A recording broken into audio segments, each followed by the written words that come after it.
ng'ovudde ku magulu emikono giza mu kifuba oba nedda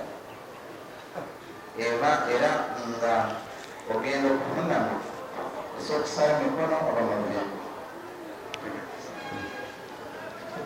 Sami Allahu liman hamida, emikono giddawa? Gidda mu kifo kyagyo. Hadisi eraga nti gidda mu kiki? Ekifo ky'emikono kyekiruwa?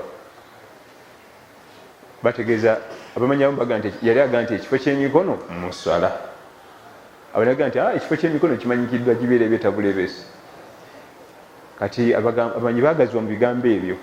Abaga nti yali ategeeza ekifo kya mikono mu ssala yidda wano, kubanga ekifo ky'emikono mu ssala kye kino. Abamu ne bagamba nti gidda mu kifo kyagyo, yali ategeeza ekifo kyagyo mwe gibeera kwe kuleebeesi. Naye nga teweerabira, buli we tubeera emikono girina ekifo. Naye oba ovuga mu mmotoka emikono girina ekifo.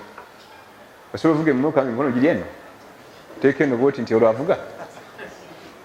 Olaba n'abasirikale ku paleedi emikono girina ekifo. Gumala gagiteekateeka gy'osanze n'owulira kibooko.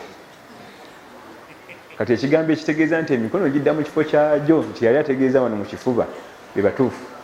Kubanga buli kifo emikono girina ekiki? Ekifo kyagyo. Omuntu eyeebase emikono girina ekifo kyagyo. Omuntu atudde ku ntebe nga kuliko emmeeza emikono girina ekifo kyagyo, giba ku mmeeza. Kati ne mu ssala waliwo ekifo kyaki? Ky'emikono. Wa barakallahu fikum wa jazakumullahu khair. Wassalamu alaikum wa rahmatullahi wa barakatuh.